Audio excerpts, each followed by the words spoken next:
मेरे प्यारे भाइयों और बहनों, आप सबको मेरा हार्दिक प्रणाम। कुछ दिनों से हम भगवान श्री कृष्ण पर चर्चा कर रहे हैं। भाग्यशाली हैं वे लोग जिनके हृदय में सदा प्रभु की याद रहती है। जिस दिल में प्रभु की याद है वही दिल शाद है, आबाद है। क्योंकि हमारे दिल में सदा प्रभु की याद नहीं रहती। यह याद भी प्रभु का एक वरदान है। It is a gift of God, which only God and the holy saints of God can give us.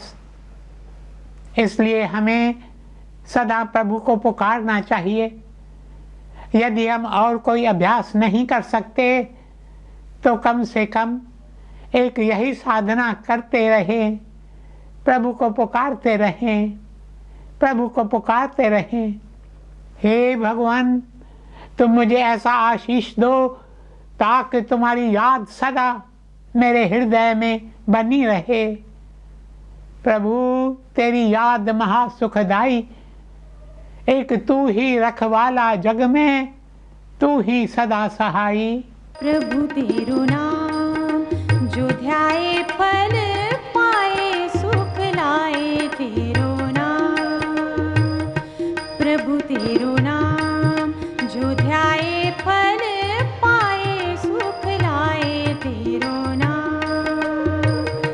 तेरी दया हो जाए तो दाता, तेरी दया हो जाए तो दाता। जीवन धन मिल जाए, मिल जाए, मिल जाए, सुख लाए तेरो नाम जो ध्याए फल पाए, सुख लाए तेरो नाम।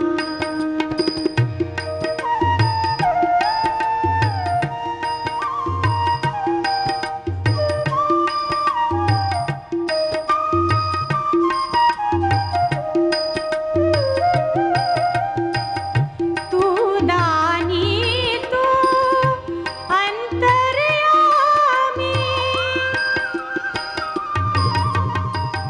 तू दानी तू अंतर्यामी।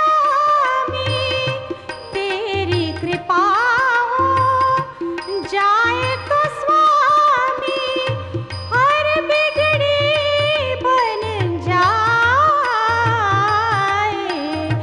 जीवन धन मिल जाए, मिल जाए, मिल जाए, सुख लाए तेरो नाम जो ध्याए फल पाए, सुख लाए तेरो नाम। प्रभु तेरो नाम जो ध्याए फल पाए, सुख लाए तेरो नाम।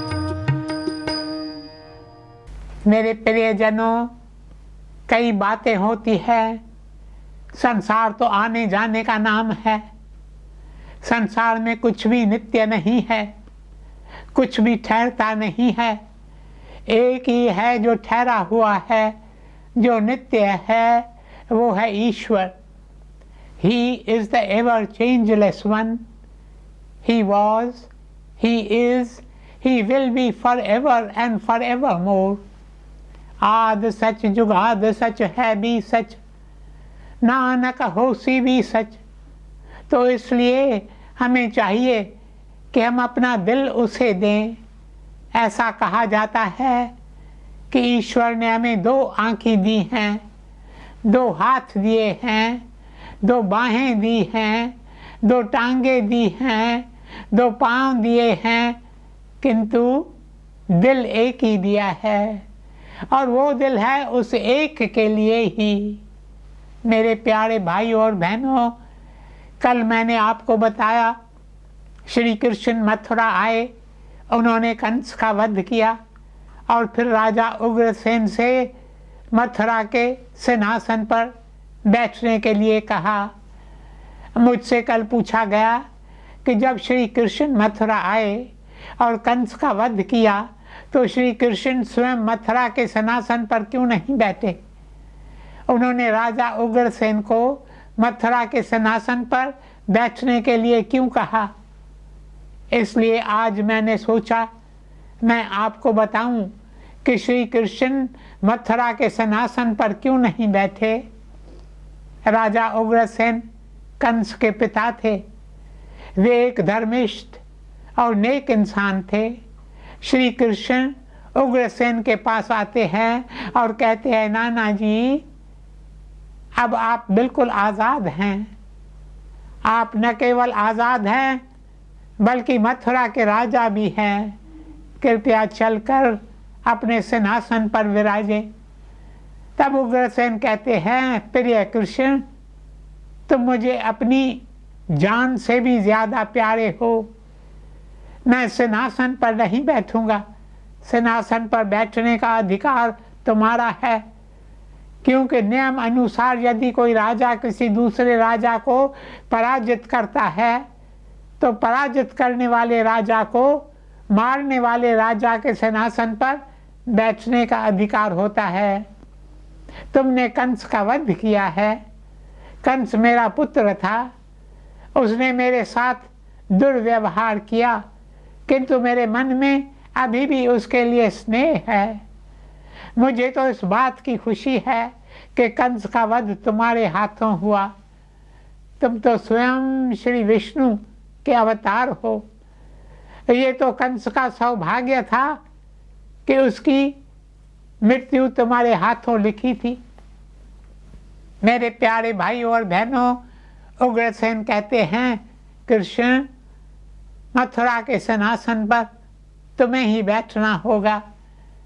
इस पर श्री कृष्ण कहते हैं, नाना जी मैं मथुरा के सिंहासन पर नहीं बैठ सकता, क्योंकि हम यादवों को मथुरा के राज्य सिंहासन पर नहीं बैठने का श्राप मिला हुआ है। यह सुनकर उग्रसेन को बड़ा ताज्जुब होता है। वे कहते हैं, कृष्ण किस श्राप की बात कर रहे हो? इस पर श्री कृष्ण कहते हैं, नाना श्री मेरे प्यारे भाई और बहनों, उन दिनों सब लोग एक दूसरे से इज्जत और श्रद्धा से बात करते थे, चाहे छोटा हो या बड़ा, क्योंकि एक एक व्यक्ति जानता था कि सबके हृदय में प्रभु विराजते हैं। इसलिए लोग सब में उस प्रभु की मूरत देखते थे और उसके अनुसार व्यवहार करते थे, किंतु हम यह बात भूल जाते हैं और छोटी छोटी बातों पर आपस में लड़ पड़ते हैं। छोटी छोटी बातों पर आपस में क्रोधित हो जाते हैं। छोटी छोटी बातों पर एक दूसरे से कटु शब्द कहते हैं। हम भूल जाते हैं कि हम किससे दुर्व्यवहार कर रहे हैं। मेरे प्यारे भाई और बहनों, कृष्ण अपने नाना से कहते हैं, एक समय मथुरा के सिंहासन पर एक बड़ा राजा राज करता था जिसका नाम था नहुष। उसके 6 बेटे थे। सबसे बड़े बेटे का नाम था यति। यति के मन में बचपन से ही प्रभु को पाने की प्यास थी। हालांकि वह राजकुमार था। बहुत सुख सुविधाओं के बीच उसका जीवन गुजर रहा था, पर उसे एक ही विचार रहता कि मुझे यह मानव जन्म किस लिए मिला है। क्या मुझे यह जन्म मान सम्मान ऐशो आराम के लिए मिला है? नहीं नहीं। मानिक देह है दुर्लभ प्यारा, सुस्ती में न गवा सारा।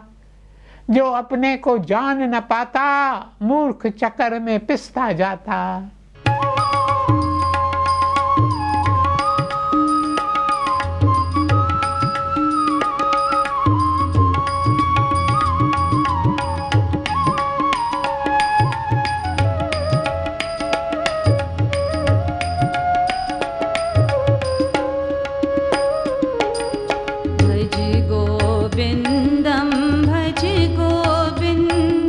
भजो रे भाई गोविंदम।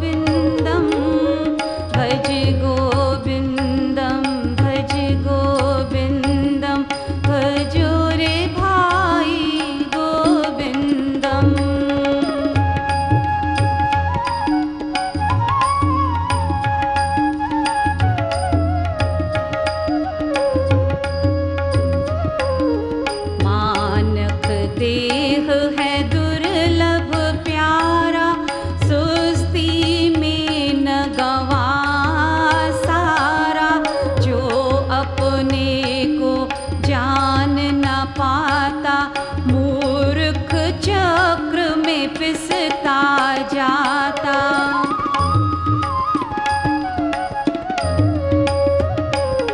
मानक देह है दुर्लभ प्यारा, सुस्ती में न गवा सारा। जो अपने को जान न पाता, मूर्ख चक्र में पिसता जाता। उठ जग अंजलि अखियाँ खोल, सब है पानी गोविंद बोल। भज गोविंदम भज गोविंदम, भजो रे भाई गोविंदम। भज गोविंदम भज गोविंदम, भजो रे भाई गोविंदम। मेरे प्रियजनों, वे अपने पिता से कहता है, मैं आपके सिंहासन पर नहीं बैठूंगा, मैं तो खाली हाथ इस महल से निकलकर प्रभु की तलाश में जाना चाहता हूँ। यति ऐसा ही करता है। नहूश राजा के दूसरे पुत्र का नाम था ययाति। वह मथुरा के राज सिंहासन पर बैठता है। एक दिन राजा ययाति शिकार पर निकलता है। पहले भारत में कई राजा होते थे, अब तो राजाओं की परंपरा भारत में नहीं है। सन 1947 तक भारत के भिन्न भिन्न राज्यों पर राजाओं का राज्य था। फिर समय समय पर वे राजा शिकार पर निकलते थे। राजा ययाति भी शिकार पर निकलता है। तब उसकी नज़र एक हिरन पर पड़ती है। हिरन का शिकार करने के लिए राजा उसके पीछे भागता है। हिरन का पीछा करते करते राजा अपने साथियों से बिछुड़ जाता है। अब राजा को प्यास सताने लगती है। तब राजा की नज़र दूर एक कुएं पर पड़ती है। राजा सोचता है, मुझे चलकर उस कुएं से पानी पीना चाहिए। वह कुएं पर आता है तो क्या देखता है, कुआं सूखा है। कुएं में एक बूंद भी पानी नहीं है। किंतु उस कुएं में एक थकी हारी सुंदर युवती अपने बचाव के लिए पुकार रही है। वह एक बड़े से पत्थर को पकड़े हुई थी। उसकी आवाज़ बहुत क्षीण हो गई थी। राजा उससे कहता है, मैं तुम्हें बाहर निकालूं?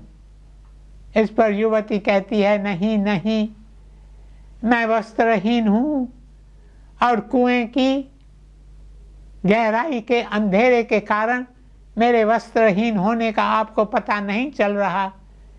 इस हालत में मैं कुएं से बाहर कैसे आऊं? तब देखिए राजा क्या करता है।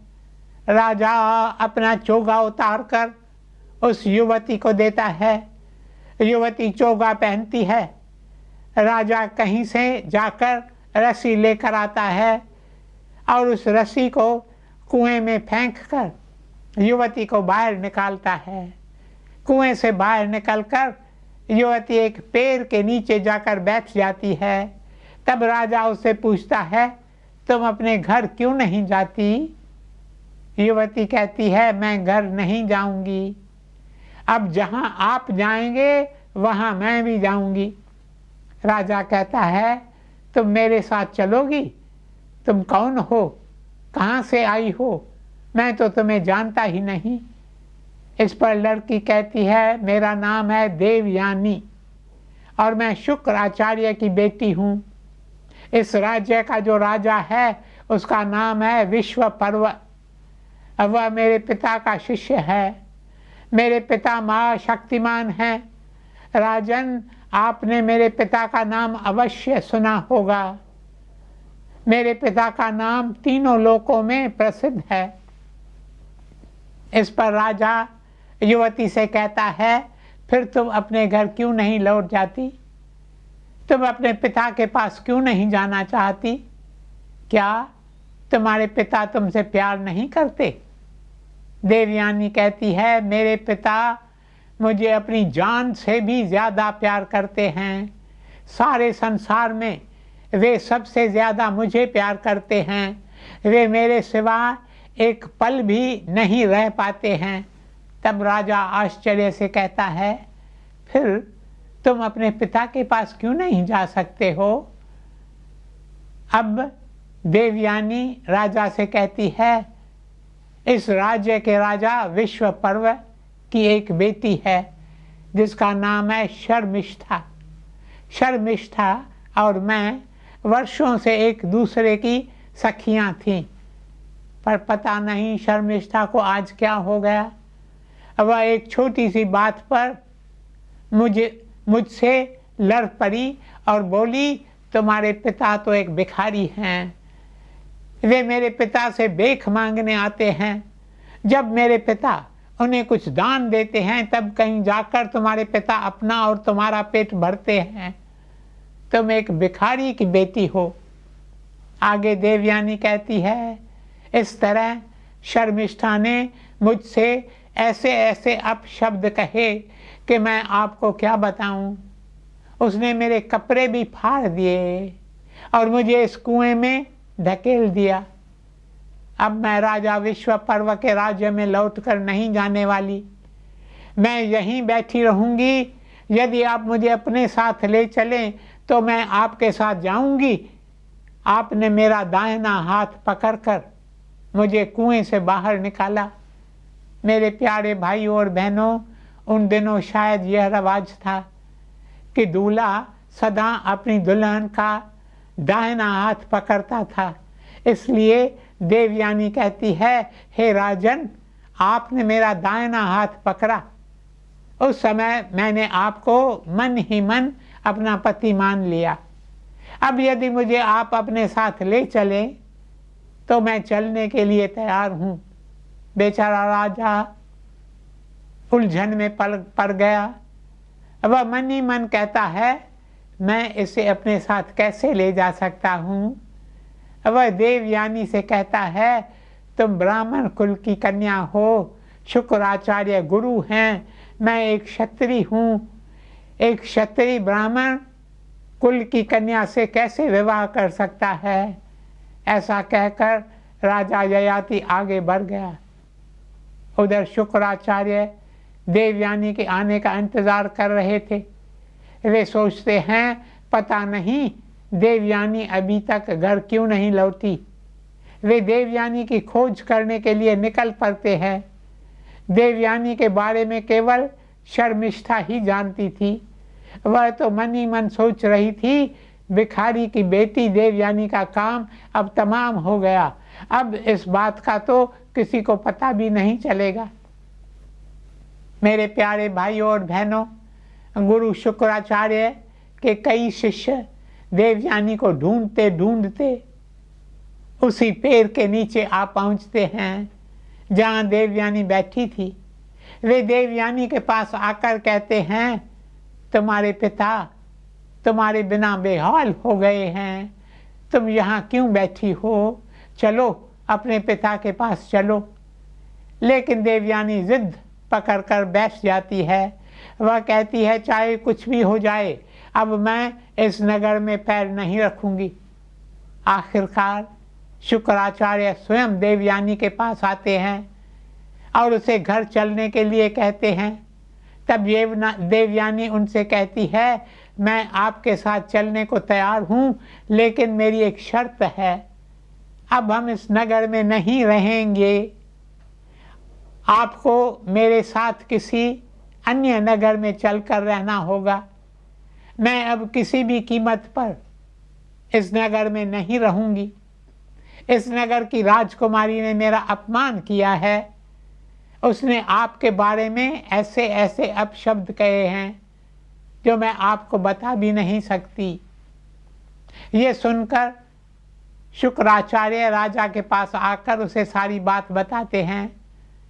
तब राजा स्वयं देवयानी के पास आता है और उससे हाथ पैर जोड़कर कहता है, जो तुम कह रही हो वो कैसे हो सकता है? यदि तुम दूसरे नगर में जाकर रहोगे तो तुम्हारे पिता, जिनका तुम में अति मोह है, वे भी तुम्हारे साथ इस नगर को छोड़कर चले जाएंगे। यदि तुम्हारे पिता, जो मेरे गुरु हैं, वे इस नगर को छोड़कर चले गए तो फिर मेरा क्या हाल होगा? मेरा तो सारा राज्य कारोबार मलमेट हो जाएगा। मेरे राज्य का सारा कारोबार तुम्हारे पिता की शक्ति से चलायमान है। तुम मेरी बेटी को क्षमा कर दो। मेरे प्यारे भाइयों और बहनों, शर्मिष्ठा और देवयानी दोनों अच्छी सहेलियां थीं, किंतु कभी कभी क्रोध के कारण अच्छे खासे रिश्ते में दरार पड़ जाती है। इसलिए कहते हैं, क्रोध तुम्हें जलाए उससे पहले तुम ही क्रोध को जला दो। क्रोध वो अग्नि है जो अच्छे भले घर को बर्बाद कर देती है। क्रोध वो अग्नि है जो अच्छी दोस्ती को समाप्त कर देती है। मेरे प्यारे भाइयों और बहनों, आज बस यहीं तक। कल देखेंगे कि देवयानी उस नगर में रहती है या उस नगर को छोड़कर चली जाती है। ओम शांति शांति शांति।